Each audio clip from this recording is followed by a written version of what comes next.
The worst thing to happen to these wrestlers' careers was themselves, beginning with Austin Aries, who was constantly praised by both fans and critics as one of the best wrestlers of his era. Aries made his wrestling debut in 2000, but really started to get noticed when he joined Ring of Honor in 2004. Almost as soon as he joined the company though, an even bigger organization had its eye on him. In 2005, TNA offered Austin Aries a contract, which he signed. This was extremely impressive, considering Austin had spent only about 5 years in wrestling and was already signed by the second largest wrestling company at the time.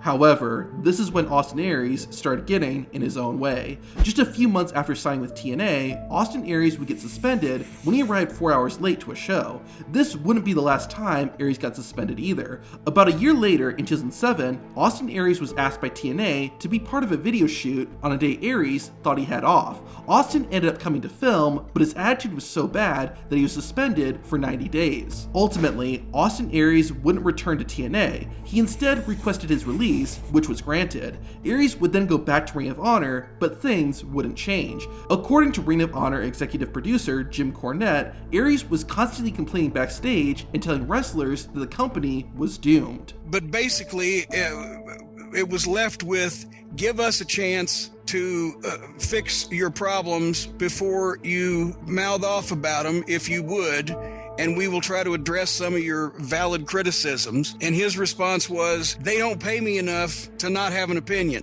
Not surprisingly, Ring of Honor eventually let go of Austin Aries, but by this time, Aries' former employer, TNA, was ready to give him another chance. Austin made his TNA return in 2011. Unlike last time though, Aries didn't have many major incidents. In fact, his career really took off. Austin Aries won multiple championships in TNA, including the world title. In 2015, Aries left TNA, and a few months later, the former TNA world champion would sign with WWE. He would be sent to WWE's development system NXT, where he had a promising start. However, just a few months into his WWE career, Aries would be sidelined with an injury. While he would return in March 2017 and had several standout matches, Austin Aries' WWE career would come to an abrupt end. In July 2017, Aries was fired. The reason stemmed from Aries being unpopular with WWE's writing staff and other backstage personnel. This would carry over when, in 2018, Austin Aries returned to TNA and began his third run with the company.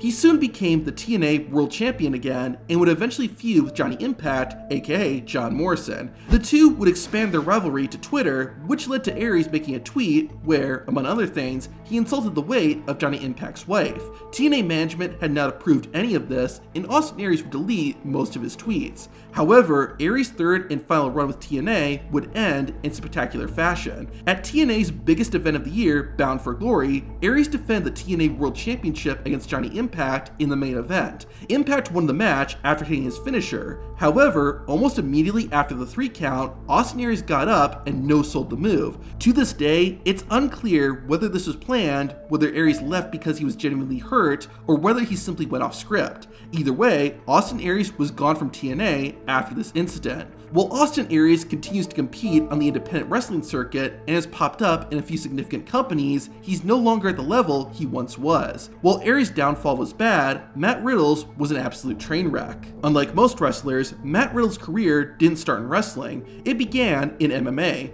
Riddle would first make a name for himself by appearing on the reality TV competition show, The Ultimate Fighter. While he didn't win, Riddle would still go on to compete in the UFC. He had a decent record, but this is when problems would begin to arise. In 2012, Matt Riddle tested positive for marijuana, which was bad enough. However, things were made even worse when Riddle tested positive again just a few months later. This led the UFC to kick Matt Riddle out after a 5-year career. Soon after leaving the UFC, Matt Riddle would begin a career in professional wrestling. After about 4 years on the independent circuit, Riddle was signed by WWE in 2018. While the ex-MMA fighter started in the development brand NXT, it didn't take too long for him to move up to the main roster. But this is when cracks began to form. In the summer of 2020, an independent female wrestler named Candy Cartwright posted on Twitter that Riddle had sexually assaulted her. According to Cartwright, the incident occurred in 2018 when she was riding in a van with Riddle and a few other wrestlers. When everyone else was asleep, Cartwright alleged that Riddle asked her to hop on his dick.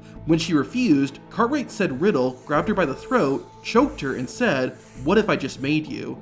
Ultimately, Cartwright said she did perform oral sex on Matt Riddle. For his part, Matt Riddle posted a video denying the allegations and said that while he had an affair with Cartwright, it was consensual. This led Cartwright to file a lawsuit against Matt Riddle, but after 9 months, she voluntarily dismissed it. Despite this, Matt Riddle's WWE career didn't take much of a hit. In fact, in April 2021, Riddle would take a big step forward when he formed a tag team with Randy Orton. Dubbed RK Bro, the team was popular with fans, and they won the Raw Tag Team Championship. Even after Orton got sidelined with an injury, Matt Riddle continued to be a top star, having rivalries with the likes of Seth Rollins and Roman Reigns. Now, during all this, Matt Riddle would be suspended for testing positive for cocaine. But the straw that broke the camel's back came on August 21st, 2023. Riddle had just gotten off a plane and was behaving disorderly in the airport. Police were called in and Matt Riddle apologized for his behavior. However, after leaving the airport, Riddle went on social media and accused a TSA officer of sexually assaulting him. Within an hour, Riddle deleted the post, but the damage had already been done. Soon after, Matt Riddle stopped appearing at WWE shows and was released by the company. Unfortunately for Riddle, this isn't where the story ends. Almost exactly 2 years later, in September 2025, Matt Riddle no-showed a charity wrestling event he had been booked for months in advance. Riddle soon took to social media to explain his side of the story. However, a statement and receipts from the event organizers would pretty much disprove what Riddle had said. Had he left things there, the whole thing probably would have blown over. However, Riddle made a second video where he said this. But I really don't give a anymore. Most of you motherfuckers are dumb cunt. Just like when you believe that Me Too and all the other garbage. The comment about the Me Too movement led organizations to cancel bookings they had with Matt Riddle. Despite this, the former WWE star would make things worse for himself. During an interview, Matt Riddle went after AJ Lee, who had recently returned to WWE, claiming she got around backstage. Riddle also attacked Lee's husband, CM Punk, saying that Punk hanging around the female NXT wrestlers like Cora Jade was creepy. Despite his own self-sabotage, Riddle still had a successful career. Patrick Clark, on the other hand, killed his before he even got to that point. Clark showed a lot of promise from an early age. He began wrestling training in 2014, and at just 19, Clark got an opportunity with WWE. Patrick became a participant in WWE's reality show contest, Tough Enough. While Clark wouldn't win, he was signed to a WWE contract just a few months later. After training for about 2 years, Patrick Clark debuted a new character named Velveteen Dream. Inspired by the musician Prince, the Velveteen Dream persona almost instantly caught on with fans. Other wrestlers would give Clark props too, with John Cena even saying that Velveteen Dream could be the one. Up until this point, Patrick Clark's career had been doing nothing but going up. So when did it all go wrong? In April of 2020, a Reddit user claimed that Clark had sent indecent images of himself to underage boys. The user also included screenshots of messages sent from Patrick Clark's verified Instagram account. Making the allegations even more damning is what happened 2 months later. New allegations would come out about Clark grooming underage girls. Patrick Clark denied the allegations and said that the private photo of himself was shared without his consent or knowledge. However, fans were still upset, prompting WWE to conduct its own investigation into the matter, but it found no evidence of wrongdoing. While this was going on, Patrick Clark continued to wrestle as Velveteen Dream, only taking time off due to injury. However, after wrestling a match in December 2020, Clark disappeared from TV and was quietly released from his contract in May 2021. While this was likely due in part to the predatory allegations, another incident contributed to Clark's dismissal. Before his release, Patrick Clark was invited to a private party. EC3 was hosting, and he made a shocking revelation. And he left his phone in my bathroom with the camera on, trying to capture people taking pisses. Clark would then make things worse for himself. In August of 2022, Patrick Clark was at a fitness gym in Orlando, Florida. According to police, Clark got into an altercation and punched an employee. The former WWE wrestler was taken into custody and decided to forego the right to remain silent. I did not get no my Miranda rights. You didn't let me know my Miranda rights. You f***ed up, baby. Then, just a few days after being arrested, Patrick Clark was arrested again for possessing drugs. Clark would then do something smart and lay low, until early 2024. In February of that year, the former WWE superstar competed at an independent event, and while some fans were happy to see him, others were not. After taking a few months off, however, the former Velveteen Dream continued his independent wrestling career and started competing regularly. Then, in May 2025, almost exactly 4 years after his WWE release, Patrick would speak out. In a video posted to his Instagram account, Patrick Clark stated he wanted his job back with WWE, and he blamed the fans for why he lost it. You know they're going so far as to compare me to Chris Benoit? Chris Benoit. They call me the most hated man in professional wrestling and loop me in with Chris Benoit. Chris Benoit is a killer. I'm not a killer, but don't push me. While Patrick Clark is still an active wrestler, he is miles away from where he once was, but he's at least in a better position than Just Incredible. Given his size, Just Incredible was not your typical wrestler. Despite that, Credible managed to make a career for himself. When he was 19, he started wrestling in WWE, and about a year later, he was given a proper character and persona. While Justin didn't achieve main event level success, it was still very impressive for someone of his age and body type, especially given the era. After leaving WWE in 1997, Just Incredible would join ECW. This is where he would really make a name for himself, and in less than 3 years, Credible won the ECW World Heavyweight Championship. After ECW shut down in 2001, Justin returned to WWE. Even after achieving main event level success in ECW, Credible would not come near that in WWE. In fact, Just Incredible would primarily compete on WWE's B shows before being let go in January 2003. Justin continued his career on the independent wrestling scene, and although he was no longer part of a mainstream wrestling company, everything seemed to be going well. However, stories and allegations began to paint a much different picture. One of Just Incredible's first public blunders happened in 2017. Credible was scheduled to appear at an independent wrestling show, but arrived intoxicated and in no shape to perform. Despite this, Just Incredible came out to the ring, prompting him to be publicly called out. You are a freaking disgrace now, are you?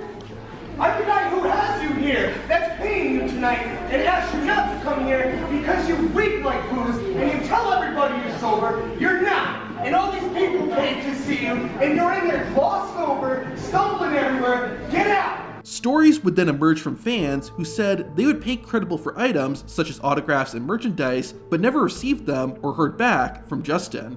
Wrestling promoters would likewise share similar stories of booking and paying Credible in advance, only for Justin to not show up and ghost them. Things escalated when fellow wrestlers began publicly discussing Justin's behavior, and Credible's situation only got worse in 2025. Justin Credible had gotten booked to compete at a wrestling event in Memphis. Justin did show up and didn't appear to be under the influence, but his physical health was in shambles. Credible was out of shape and looked sloppy. In fact, at the end of the match, a small group of backstage personnel had gotten in the ring to check on him. Somehow though, Justin still hadn't hit rock bottom yet. In October 2025, Justin Credible posted on social media that he had been in an accident and he had gas money to get home. He included pictures to go with it, but people commenting on the post noted that none of the electrodes on his chest were connected to anything and that he had mustard on his face. In another post, Justin said he was looking to get a motel for the night, even though it appeared he was already in one. With all that said, there appears to be good news. In November 2025, Credible would share that he successfully completed the Addictive Disorders program.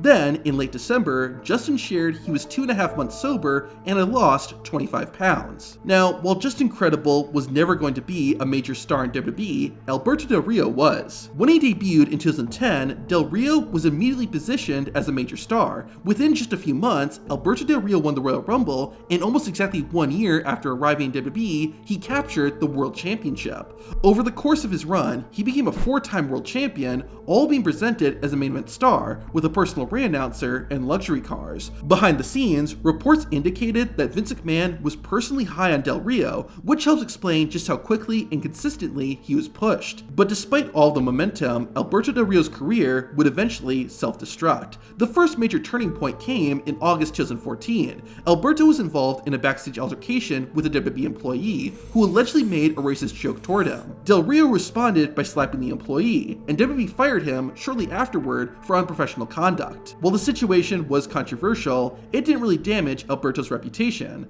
That's probably why, about a year later, Del Rio returned to WWE. Alberto was immediately thrust back into prominence, defeating John Cena to win the United States Championship on his first night back. Despite the strong start though, this second run never reached the same heights as Alberto's first. Less than a year after his return, Del Rio was suspended for violating WWE's wellness policy. The suspension was initially reported as a standard 30-day penalty, but it ultimately ended his WWE tenure. According to reports, Del Rio was frustrated backstage, claiming he had been promised a major main event push that never materialized. Whether those promises were real or simply perceived is unclear, but by this point, his relationship with WWE had clearly deteriorated. As a result, Alberto Del Rio and WWE mutually agreed to part ways, and Del Rio was released from his contract. But what happened after WWE is what ultimately cemented Alberto Del Rio's downfall. During his time in the company, Del Rio began dating fellow wrestler Paige. Shortly after he left WWE, the two became engaged. However, their relationship quickly became turbulent and extremely public. The two broke up, and Paige accused Del Rio of physically and emotionally abusing her.